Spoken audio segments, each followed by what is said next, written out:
Welcome to the Golden Spotlight.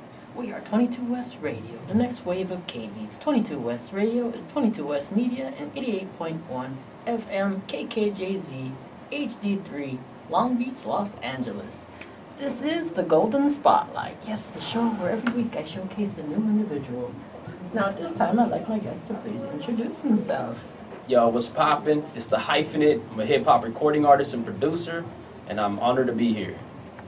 Awesome. Now, obviously, we just heard some of your music, and I want to start off first with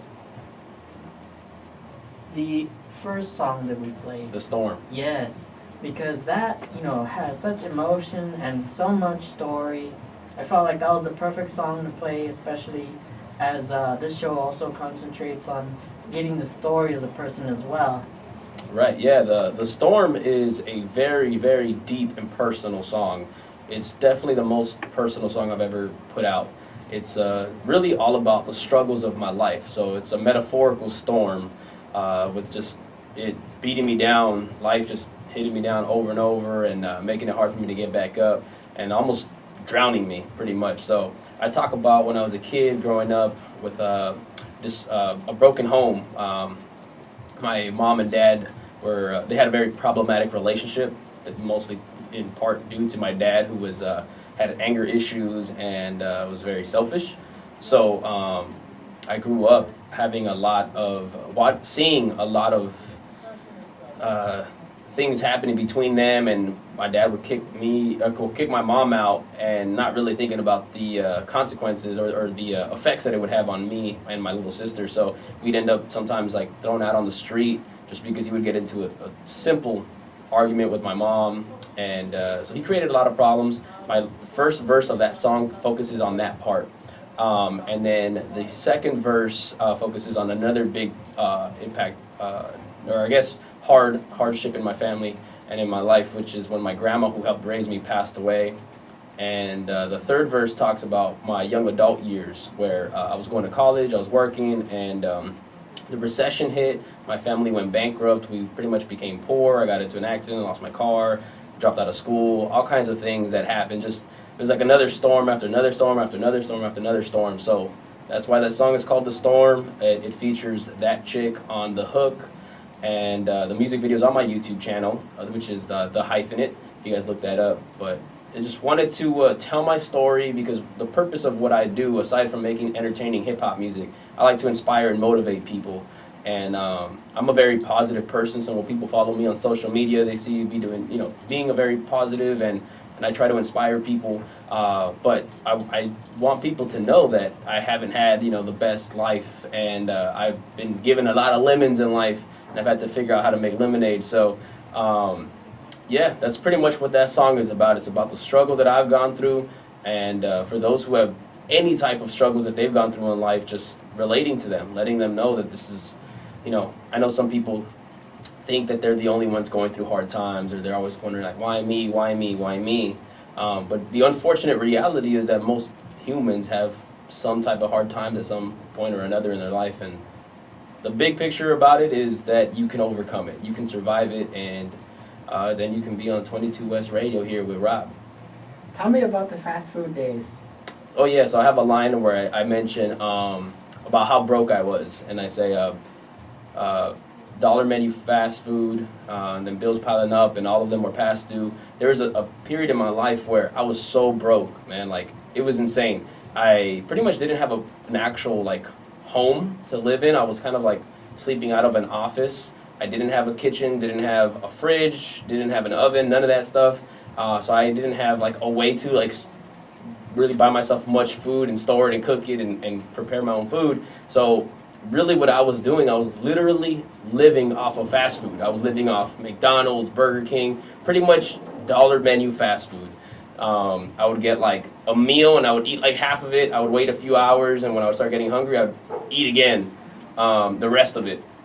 And it made me become very unhealthy. So not only was I eating bad food, but like I would feel it in my body. Like I was sluggish, I was tired. I obviously gained weight from it, and it was just this thing where it's crazy. Like a salad is like 3-4 times as much as like a small burger. So I was just getting those dollar menu burgers, little bacon cheeseburgers, little 4-piece nuggets or whatever I could get, and that was just like a reoccurring thing every day. Just get fast food and try to find like change in my car or like in like some of my bags or my backpacks or like drawers, like wherever I could like try to like scramble to get some money to get some food, because I was in a position where I really didn't have much money coming in, and it was hard. Yeah, fast food though, man. I know it's cheap, and to a lot of people it's like, oh, it's quick and it's not gonna cost me too much money, but if you eat it too much, you'll feel and see the effects, negative effects. We're gonna get more into your story right now. First, we're gonna play "I Miss You," and we are back here on 22 West Media. You're 22 West Radio here on 22 West Media, and this is the Golden Spotlight. Now, you just heard another one of the Hyphenate songs right now, and I want to hear the story behind the song. So that song is called "I Miss You," and it's a song that's dedicated to my grandma who helped raise me. So I touched on her a little bit in my song "The Storm," but I also wanted to make a song that was for her, that wasn't as, I guess, sad, emo. This is more of a thinking about her, missing her, and appreciating the time I had with her, and just like letting people know that if you've lost a loved one, if you've lost someone that you care about, that they're not fully gone. Yes, their body's gone, but their spirit lives within you, so long as you keep those good qualities, those good memories alive when you're thinking about them or just living day to day. And my grandma is someone that's always on my mind, and I try to just keep her spirit alive within me, and I try to pass it on to other people. So all the good things about her made a huge impact on me, a positive impact, and so she's alive forever with me. And it was just a song that I wanted to make to her. Like, I really loved her. I was very close to her, and she helped raise me. And it's a positive, happy song. Could make people feel a little emotional, but the overall meaning, the whole overall message is like they're with you. They're there with you at all times. So walk us through the timeline here.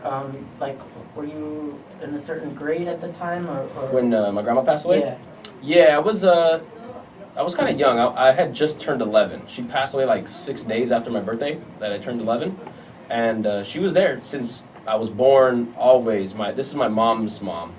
She helped raise me. My mom was I had my dad in and out of the picture, but that dude wasn't very hands-on or very involved or as active as he should be. So I was with my grandma a lot while my mom was working, while my mom was, trying to take care of everything that she could take care of, so that way I could survive comfortably with my sister. My grandma was there taking care of us most of the time, made us food, obviously taught us morals and how to expand our mind and just good things. She was just a very loving, caring, sincere woman. And I lost her when I was 11, but she made such an impact on me throughout all those years that even now, 17 years later, I'm 28 now, she's with me all the time, and I always think about her whenever I make life decisions or just trying to be a better person. Like, I'm inspired by my grandma to always be a better person in every aspect of my life. So you mentioned your dad, not really being there for you and stuff. Like, how did that affect you and your schooling as well? Yeah, so my dad was, he would be there at times and would try to pretend he was a good dad. For certain days or hours on occasion, but he took away from us more than he gave to us. So it was mostly my mom who did everything. So I most of playing sports or my mindset or believing in myself or applying myself and taking me this, taking me that, getting my necessities, that was mostly my mom. So there was definitely. When I was younger, I even though my dad wasn't as hands-on as he should have been, I was still oh, I love my dad, he's there when I see him. So I didn't really notice a lot of it. I did, but it didn't really affect me much because my mom was so loving. So because I didn't really feel that I was missing something in my life, it didn't affect me too bad in a negative way. Because my mom, no matter what we were going through, my mom gave me never-ending love, affection, and was just there for me. And so was my grandma. So I think that was a huge factor into why I didn't like maybe fall into a certain path that I could have, with the negative influence that he had. But it also, on the flip side, like I noticed what my mom did and how like hardworking and good she was. That my dad actually showed me what type of man not to be.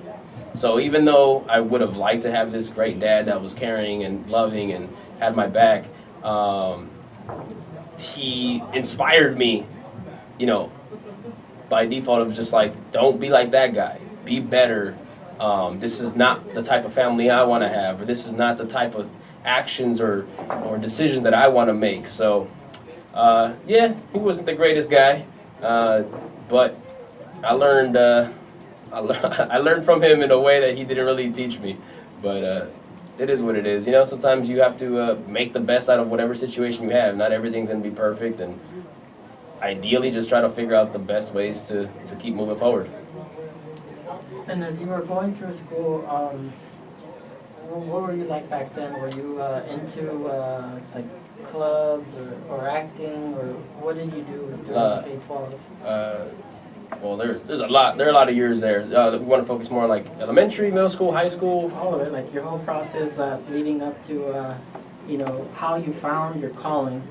So I never had like a passion for music throughout my school years, K through 12 up until senior year. But music was like the last thing on my mind. I loved music. I always listened to music, and growing up, I was into wrestling, which I'm still a huge fan of, WWE. That is actually where I started making film. I started like recording my backyard wrestling and would make videos of that. And then I shortly after that got into skateboarding, which I'm also still passionate about and still actively involved. I've been skateboarding for 16 years now. Actually, I brought my board here. I was skating through your school today. So skateboarding, when I got into that, I started making my own skate videos, would film me and my friends out skating, and I started to learn how to edit, and I started creating videos and all kinds of fun stuff within video. And that was like my first calling. So I have several passions that I'm actively involved with. So music is a big part of my life, but so is filmmaking, and that's where that came from. So filmmaking, I would do any project that I could do in high school, even in middle school. Whenever there was a project, a presentation, like an oral presentation, you have to get up in front of the class and present, a poster or talk about this, talk about that. I always would go to my teachers and say, hey, can I make, a video about this? Can my presentation be a video? And at the time, it wasn't like what it is now, where it's like everybody has cell phones and they can make videos, and it wasn't as accessible. So, but luckily I had equipment that my mom would get me because I worked, I earned it, and I turned any presentation into a video, and I started getting known in school for video production, for doing like short films, and that was a huge passion. I loved doing that. It was really fun. And I knew that I wanted to become a filmmaker in life. So that's still, again, an active thing. Within my music, currently to this day, I direct all my music videos. I write out the scripts, the synopsis, everything. I run my YouTube channel. Anything video-wise for my music, I'm very hands-on. So in high school, going back to that, I was making my short films. I was getting ready to transfer into, or to go to college and pursue film further. I fell into making music accidentally. I actually wanted to make score music for my film. So I was already directing, editing, and writing out my short films, but I wanted to have original music composed for it. And I didn't realize how complex music is, but I was like, how hard could it be?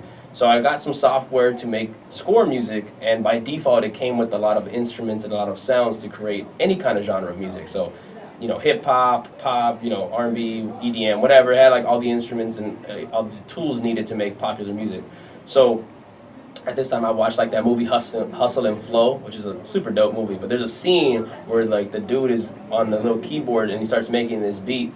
And I kind of got inspired by that. And I was like, hey, I have the software for that. Let me try to learn this. I was terrible. I was not good whatsoever. I didn't understand music. I didn't understand how beats worked and tempo and key and all that stuff. So I just tried pressing buttons, and the software I had too, like nobody taught me how to use it, so I had to like learn on my own, and I was just pressing stuff. Nothing was coming out as good as I wanted it to come out. But that's where it started. That's where the music really came into play. And then my senior year in March, I think it was like 23rd or 28th of 2007, I made my first beat that I thought was pretty dope. And I stayed up all night. I wrote a song. I recorded a song. I didn't even have like equipment to record music. I had a shotgun microphone, the boom microphones for films, from my video equipment. I used that, connected that to my computer, and recorded into that this song that I wrote. Put it on CD. The next morning I went to school and I started showing all my friends, and the song got kind of like popular in school. And that's where music came from. It came from all these things, from like wrestling and film and skateboarding and film, and then wanting to do my own short films and score music. And then I started making beats, and then I finally made a beat that was okay, and I wrote some lyrics, and the lyrics were terrible. The song was terrible, but that's where it all came from. And I just became passionate about it over time, and little by little kept pursuing, and here we are now, many years later, and I'm actively pursuing music. I'm touring across the country. I have songs and being downloaded all across the world, and people are buying my merchandise. And I'm still an independent artist. I don't have the biggest following yet, but it's growing, and I'm very grateful to be seeing a lot of progress every single year. So that's a little bit of my schooling. Oh, but you asked about like clubs and all that stuff. I was in the French club. I think that's the only club I actually joined, because I didn't want to join any sports or clubs during school, because you had to meet after school a lot, and skateboarding was such a huge passion of mine. I was skateboarding like almost every day. So like that was my thing, is I wanted to go skateboard and do skate videos after school. As soon as school went out, go skate. Awesome. And we'll be right back after playing one of your big songs that tied into something that made you very successful. Thank you. And we are back here on the Golden Spotlight. Yeah. Now, Doubt Me has become one of your big songs, especially because you started a brand. Tell us about that. Yeah, so Doubt Me was actually one of my first songs that was like a legit song that I made. Because the first year that I was making music, I wasn't making any really good music, and I didn't really have a direction I was trying to go in. It was just trying to like make music for fun. So I was making a lot of stupid, whack music, to be honest, just because. But I was getting very interested in it, so I wouldn't say that I was fully passionate, but I was developing my passion and love for making music. So I would constantly show my music to friends and family or anybody, and I was always excited, like, I got them. Check out this new beat, check out these lyrics, whatever. And I was thinking I was kind of okay. And I kind of started noticing that people were essentially they were doubting me. I started noticing that people were not really like believing in me or believing in me making music and stuff like that. And I've felt that several times throughout life. Luckily not from my mom or anything like that, but from other people. I've noticed different situations or ideas that I had where people just didn't give me the support that I was hoping they would give me. So when this came about with the music, I got very frustrated. I was getting annoyed that people were like not taking me seriously. So I just made this beat one day, and I started writing these lyrics. And I just generally what I do, especially now, but this was like the first time that it really kind of just took a mind of its own, is I let the beat write the lyrics, if that makes sense. Like I kind of just listen to the beat over and over and over, and whatever that beat kind of pushes me towards, like an emotion or feeling or thoughts, like I kind of just like let it write itself out, and I'll like make adjustments, revisions, drafts, etc. until I make the song perfect. But it's comes from the beat and the emotion that I'm feeling while I'm listening to it. So I ended up writing a song called Doubt Me, and it was really just airing out my frustrations, which you guys just heard the song. So you guys can, if you guys listen to the lyrics, hopefully, then you guys will understand that it was just this people not believing in me, just this frustration, this doubt from others that was annoying me, but then it like built a fire in me. And it was just that, like, okay, go ahead and doubt me. You can not believe in me whatsoever, but you know what? I believe in me, and that's all that matters. So check it out. Watch me do what you think I can do. I'm gonna make it happen. And that's where like that idea came from. The song came from that. So this is in 2008, and it was a little bit different than the version you guys just heard now. It was still the overall same idea, same hook for the most part. I just changed some lyrics a few years ago, when I put out an album called Fighter. And so that's the final version now. But that's where it came from. It came from just real truth in the song. And I put that song out on MySpace back in the day, and people were telling me, yo, that song's pretty dope. Yo, I like that song. Man, I can relate to it. And that's when I really started realizing that making music that people can relate to was important, and that it made people feel good, and that's the direction I wanted to go into. Lyrical, real music that has something to say, that makes you feel and move and motivates you.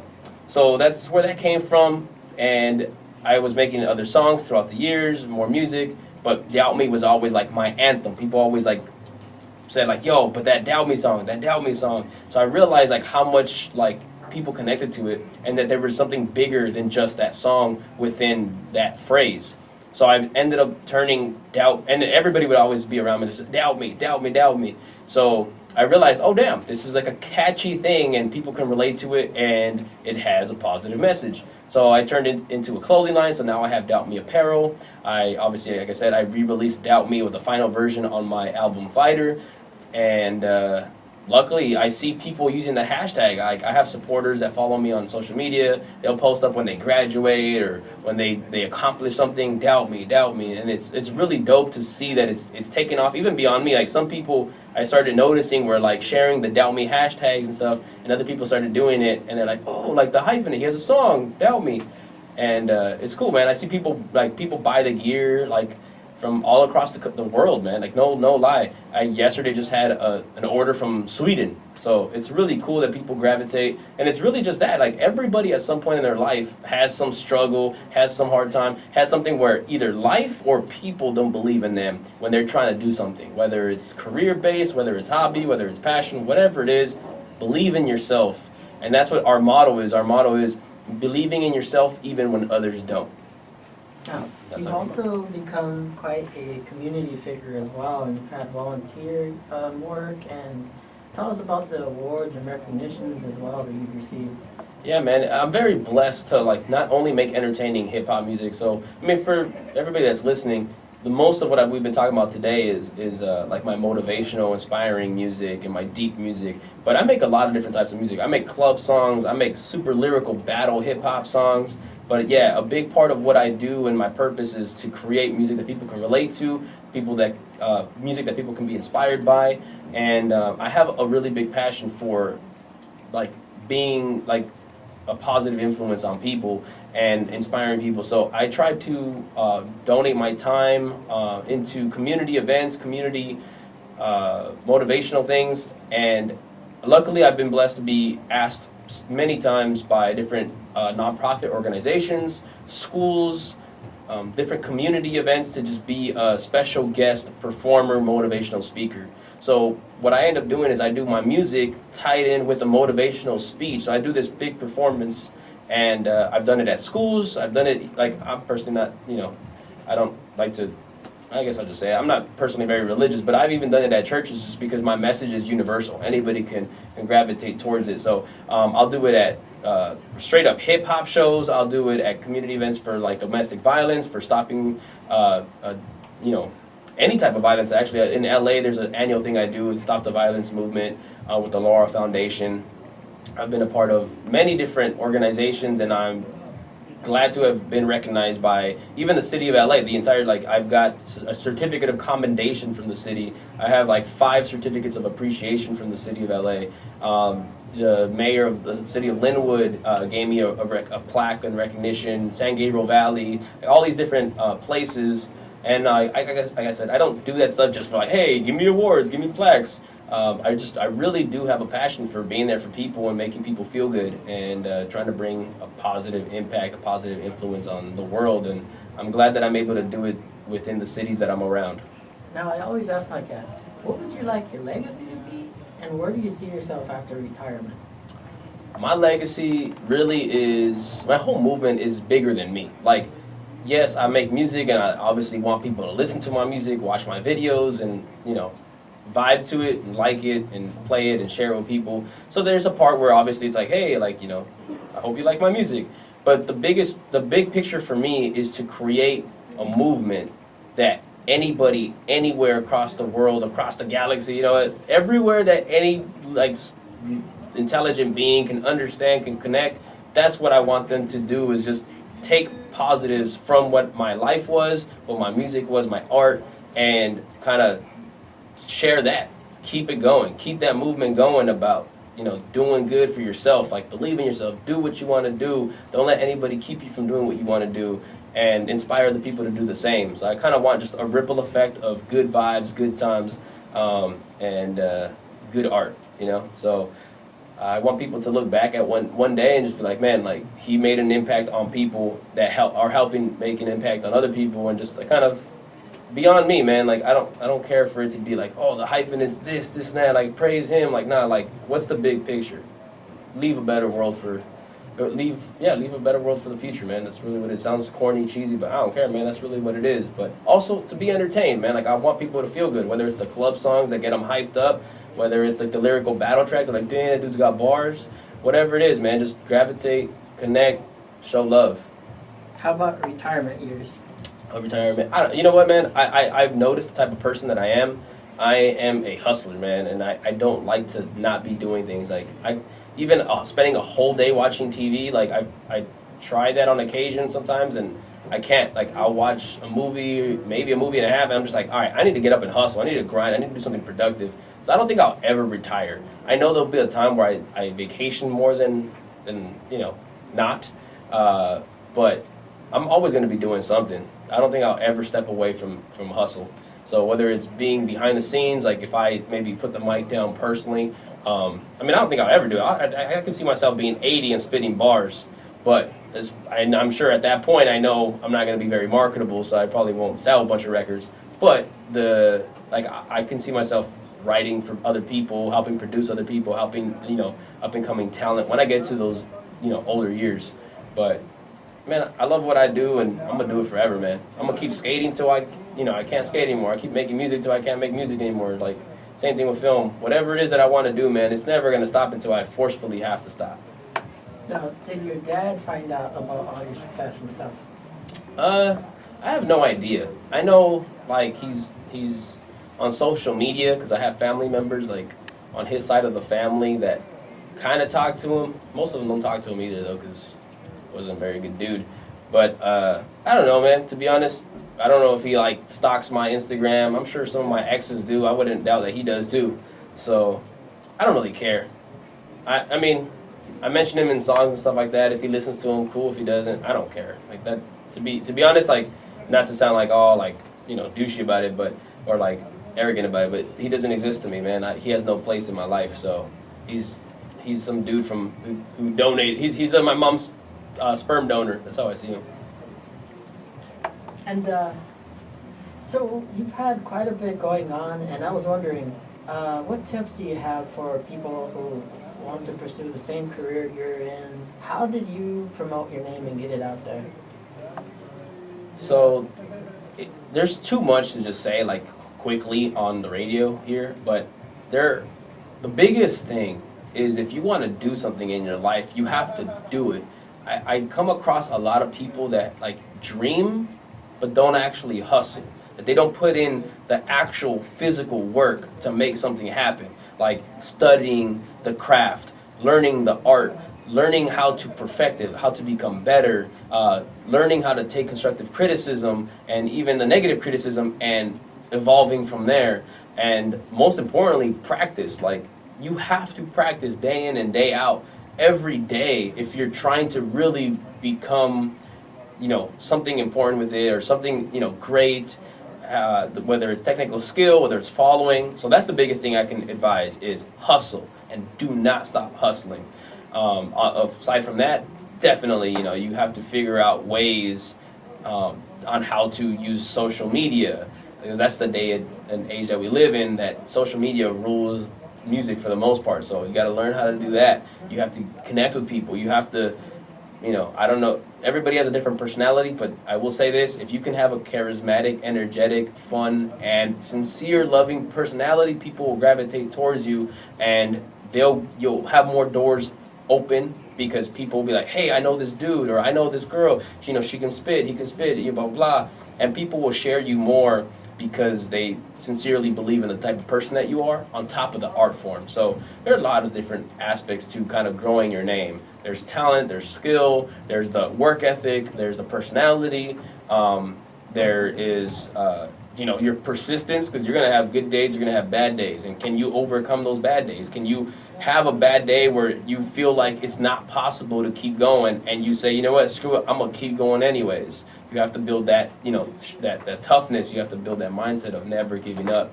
So there's all that, but also just put out a lot of content. If you can flow, or if you want to flow, like, you have to put out songs. You have to put out music videos. Get creative. If you're not putting out content, people are not going to really care about what you do. Like, I come across a lot of dudes like, oh yeah, I rap. Oh yeah, I can spit flows. Oh yeah, I rhyme. And it's like, oh cool, where can I hear your songs? Oh, I haven't really put it out any yet. I'm like, well, don't say you're doing it if you're not doing it. Do it. That's the biggest thing. Do it. Now, recently you also were able to create new things, like even vlogging. Tell us about vlogging, how that came about. Yeah, you know what? Unfortunately, I haven't kept up with my vlogging, man. I kind of fell off, and that comes down to I've been lagging on that, and I understand that I have, and I accept that I need to step my game up on that. But it just came about with some YouTube guy that I know, a friend at the time. He started vlogging, and he was around a lot of the big vloggers on YouTube. Like, all the big YouTubers that vlog, like, were around his area, and he was, like, kind of friends with some of them. So he was telling me, like, hey, man, you should start vlogging. And it's something I had been wanting to do for a long time, but I wasn't really passionate about it. So I kind of just started. So I have, like, 7 vlog episodes on my YouTube channel, and some of them are just a day in the life. Some of them are like, oh, we're going, Nerf gun shooting, so we go to a Nerf gun arena. Another one, which I'm about to release soon, is like, we went to go do go-karts. So, like, just different things with my friends or family, just fun stuff. But I haven't released a vlog in like a month and a half, maybe 2 months now, so I need to step my game up, man.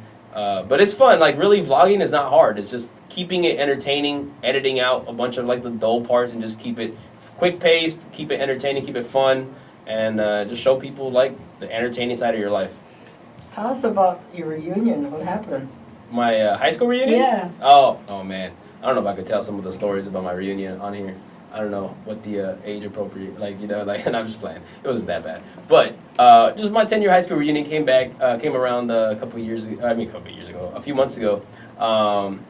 So it's been 10 years since high school, and I went because I'm a social butterfly. I like to connect with people. I like to have fun, and I didn't really care to, like, see anybody specifically, like, oh, I can't wait to see this person, because I feel like the people that I hang out with still from high school or talk to are, like, the people I really care to talk to anyways. Like, I didn't have, like, a desire of, like, oh, like, I need to go, but I wanted to go just because some of my friendships that I've developed over the years, like, some of my current friends that I went to high school with were actually not even really friends of mine while I was in high school.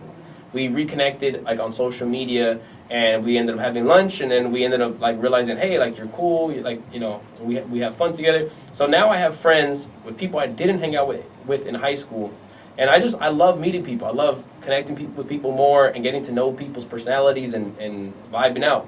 So that was really why I went to my reunion. I was like, maybe I can create new friendships. It wasn't really for any old friendships. But I had a blast, man. Like, I like to think that I can get along with anybody, man. Like, I really just try to be genuine, sincere, and I just spread good vibes, man. I like to make people feel good. So it was a cool venue, and the food was an amazing spread. Like, it was a 5-course meal. We had an open bar, so you can already imagine how that went.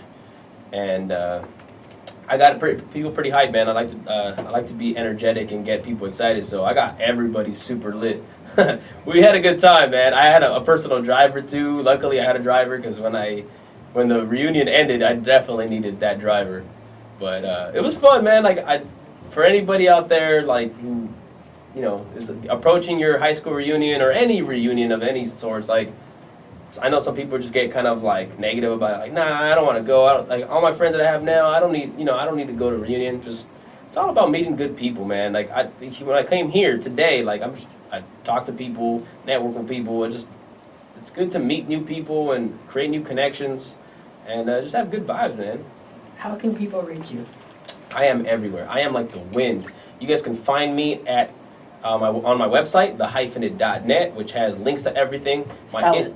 Huh? Spell it. Oh, it's the THE hyphenate spelled normally HYPHENATE.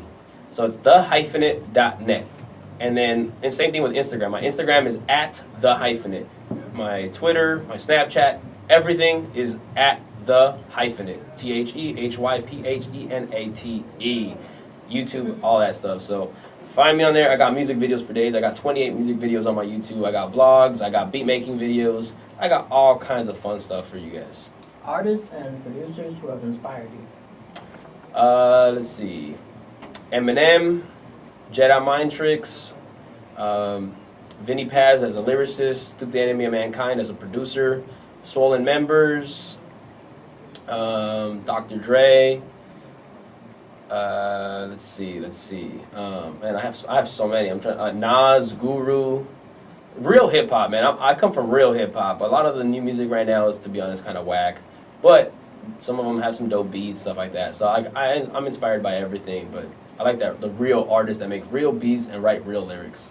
Now in the movies and stuff, you see some of those ones where I guess they have open mic, or you have them ones that like battle each other. Did you get to partake in anything like that? I don't think I've gone to an open mic. I get invited to open mics sometimes, but I just haven't gone. I've been wanting to. Battles, I don't really do battles, man. Like I make battle music. Like I make songs that are battle music, but I don't like to do battles with people personally, man. Like I might sound too soft here, but I don't like to personally disrespect people, man. I don't have the heart for it, man. Like I listen to battle. I watch battles all the time, and again, I make lyrical battle songs that like just obliterate MCs. But going specifically at a person and like talking about their personal life, and talking trash about their wife, their girl, their mom, whatever, and their dead homies, like all that stuff. Like again, I understand it's entertaining and it's not a personal thing, but I don't have the heart in it to actually battle someone and just be super raw with it. So I enjoy it, but I stay away from battling people just because I don't want to disrespect people personally. Now we're down to our last 2 minutes. Any closing statements? Yo, I got bars. Let me spit some bars. Yo, I'm always on top like a header. I'm greater and you are lesser. Jumping and eating rappers, but I ain't playing checkers. Nobody keeps it fresher, so I'm colder than snowy weather. And I came to the game to shake it up, so I'm the epicenter. I have girls get over here like if my name was Scorpion. They want me to smash them like if they were an accordion. I'm ahead of my time, a lyrical DeLorean. At the top of my class, I'm the valedictorian. I don't give a damn about criticism. I don't give a damn about cynicism. I don't give a damn about whack-ass haters that never could touch my lyricism. Killing the game, cold on the mic, making it fresher than Mentos. I got more game than Nintendo, one sweeter than cinnamon French toast. I be getting girls hot and wet like a jacuzzi. I keep it 100 and I stay raw like some sushi. You're faker than a swappy that be trying to sell some Gucci, and y'all are like Kanye, you're coming with that booty. Chopping it up like cabbage, yo. Leaving these rappers damaged, oh. Taking off heads, put them on spikes. Let it be known I'm a savage, whoa. Nice on the mic, but don't piss me off, cause messing with me is the wrong gamble. Known to be reckless, known to be lethal. Killing everybody like John Rambo. I stay catching bodies and I ain't talking trust falls. I got big cojones, so it's known I got too much balls. You can suck them, that's why I will call you Mr. Garrison. You got nothing on me, bar for bar, there's no comparison. Thinking you're dope, but I laugh at your raps. You stick in the game like gas from the ass, I'm back on the tracks. Rapping the facts, smacking you cats with rapid attacks. Nowhere to run, nowhere to hide. Not even safe in a panic room. You can't escape my volcanic boom, pyroclastic flow with a tragic doom. Time. And that concludes this episode of the Golden Spotlight. I want to thank my guests for taking the time to be here. Thank you.